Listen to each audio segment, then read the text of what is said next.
Dans les vents de sable et sous un soleil d'enfer, des milliers de soldats attendent. Ils se tiennent à l'abri d'un mur de sable et de cailloux qui serpente sur plus de 1000 km, séparant le désert du désert.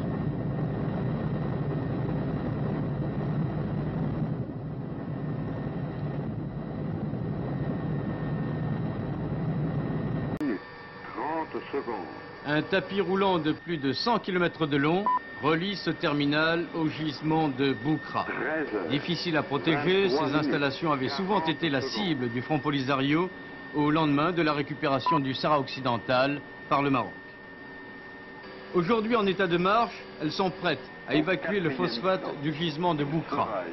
Un supplément de ressources non négligeable pour le Maroc qui pourrait s'en servir pour payer en partie les investissements pour le développement du Sahara utile, pour payer aussi les dépenses énormes provoquées par cette guerre du désert.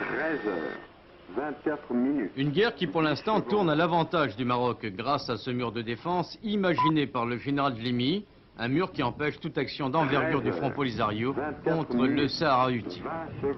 Long de plus de 500 km, ce mur de pierre et de sable, protégé par des champs de mines, comporte des points d'appui espacés d'environ 5 km et disposant d'un système de détection radar capable de signaler toute présence ennemie entre 30 et 40 km au-delà du mur. Les observations radar sont analysées en permanence par un poste de commandement souterrain équipé d'un ordinateur. Les observations radar sont transmises au commandement qui prend la décision si l'objectif est susceptible d'être tiré ou pas.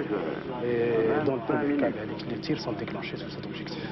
Et il faut combien de temps entre le moment où le radar découvre l'ennemi et le moment où le tir se déclenche? En principe extrêmement minime, très tard. C'est de l'ordre de la minute? Ça dépend surtout du temps de décision. Est-ce que l'objectif est susceptible d'être tiré ou pas? Mais techniquement, on peut tirer immédiatement. 13h25. Ce mur de défense s'est révélé être efficace contre les actions du Front Polisario. Le mur, sur plus de 400 km, il court des massifs de l'Ouargziz au sud d'El Ayoun, capitale du Sahara occidental. Un mur de sable et de pierre, haut de 2 mètres, large de 3. Vu d'hélicoptère, on dirait comme une grosse boursouflure jaunâtre dans le désert. Une ligne Maginot des Sables, solidement ancrée à la montagne au nord et les pieds dans l'océan au sud, protégée par un réseau de barbelés et de mines. Tous les 15 km environ, il y a des points d'appui, des fortifications et des radars. D'une extrême sensibilité, ils détectent à coup sûr, à plus de 20 km, tout mouvement suspect, voiture, homme, animal, transmettent leurs renseignements à des ordinateurs qui règlent et commandent le tir d'une batterie de canons. Voici une de ces batteries qui comprend 6 canons de 155 mm, des M109 américains, juste devant Boukra, où se trouvent des mines de phosphate qui, depuis 1979, ne sont plus exploitées. Pour le Polisario, ce mur constitue en fait un obstacle, jusqu'à présent, tout à fait infranchissable. Depuis que le mur a été définitivement terminé, nous n'avons pas eu d'histoire à l'intérieur. Aucune infiltration à l'intérieur depuis là? Aucune infiltration. Dans la région de Boukra, les derniers accrochages datent de janvier de cette année. Mais ce n'était que quelques escarmouches, alors que la ligne de défense était à mi-chemin. Les travaux de la ligne de défense étaient à mi-chemin entre Boukra et Smara. Derrière le mur, il y a les 2/3 de l'armée marocaine qui surveillent et patrouillent. En tout, 70 000 hommes, une vingtaine d'unités mobiles d'intervention avec leurs jeeps, leurs canons autotractés, leurs engins blindés de reconnaissance, des AML. Dès que les radars ont repéré quelque chose, elles franchissent le mur et partent en chasse. En résumé, ce mur n'est rien d'autre qu'une sorte de ceinture pour protéger ce que les Marocains appellent le Sahara utile. Le reste est abandonné aux colonnes du Polisario, qui, profitant de la nuit ou des coups de sirocco, se risquent jusqu'au mur, terme de leur aventure.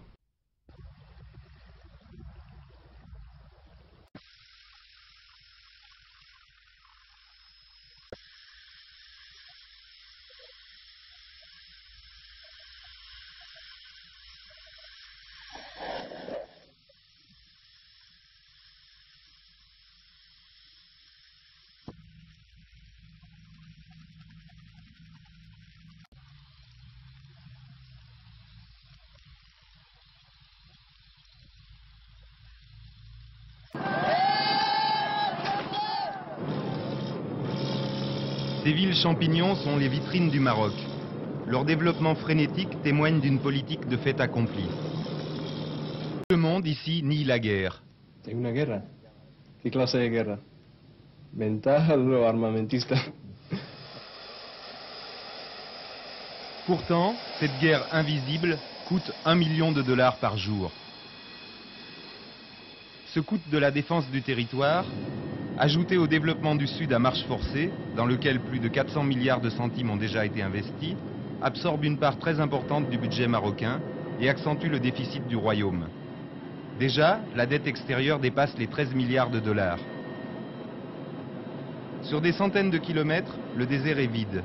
Les tentes et les troupeaux des nomades, chassés par la sécheresse et par la guerre, sont devenus très rares.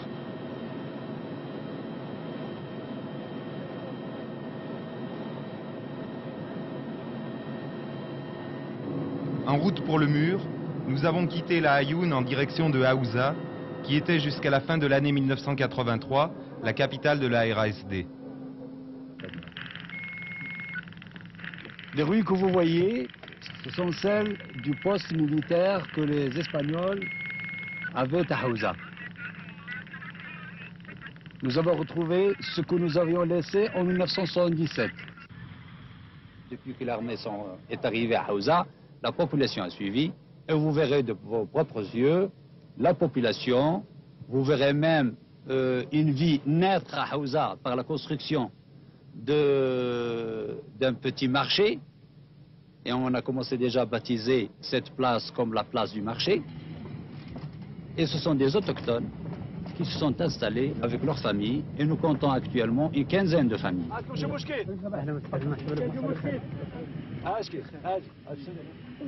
Mais le fait de voir ça, de voir des enfants, est-ce que pour vous ne constitue pas des preuves irréfutables de la sécurité totale? Vous êtes tombé dans une journée où vous avez des preuves matérielles palpables.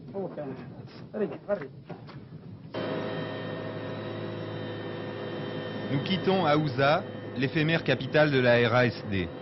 Cet endroit désolé, jumelé cependant avec la ville du Mans, ne présentait apparemment aucun autre intérêt que d'être un point sur la carte, aussi proche que possible des parties vitales du territoire. Les Marocains l'ont réoccupé et inclus dans le périmètre du mur afin de liquider un symbole. Vu d'en haut, le mur apparaît comme une immense chenille de sable, un remblai de 3 ou 4 mètres de hauteur édifié au bulldozer.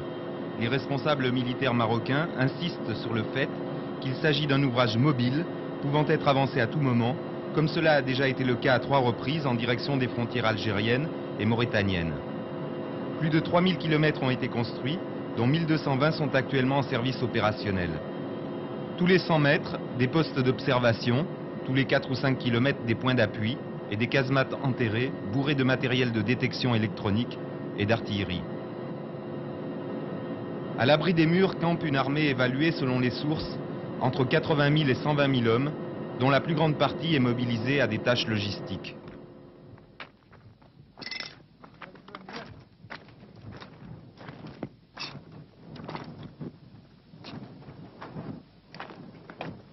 Évidemment, il y a les mines, il y a tout. Vous voyez là, le terrain miné en face, le long du mur.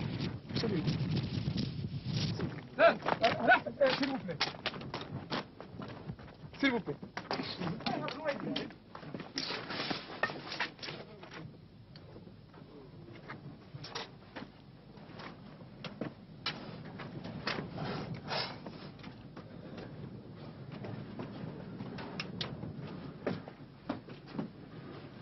Sur le mur, les soldats vivent dans des conditions très dures. Plus de 50 degrés en été, les vents de sable, les nuits glaciales en hiver. Tous appartiennent à l'armée de métier. Tous les 3 mois, ils bénéficient de 3 semaines de permission et ils touchent double solde. Donc vous êtes volontaire pour le Sud? Bien sûr, volontaire. Et alors pourquoi vous avez voulu être volontaire? Mais bien sûr, je suis venu pour défendre ma patrie. Ici, pour moi, c'est très calme. Il y a de temps en temps quelques jeeps isolés qui viennent, comme vous voyez maintenant ici. S'il vient à 15 km, vous n'y voyez rien du tout. Avec le temps qu'il fait, surtout s'il se met dans un talvé quelconque, tire 3-4 coups qui tombent un peu au hasard et puis il file. Et c'est des objets auxquels on ne répond même pas parce que ce n'est pas des objectifs justifiables d'une riposte quelconque. Ça fait rigoler. De part et d'autre, on nous propose des images d'Épinal. Par exemple, des trophées militaires. Ici, au Maroc, C'est des chars T-55 russes. ce dimanche 14 août, le Polisario et l'Algérie, son principal soutien, subissaient un grave revers politique. Le colonel Kadhafi, qui avait toujours défendu la cause sahraoui, signait à Oujda son contrat de mariage avec le roi Hassan II.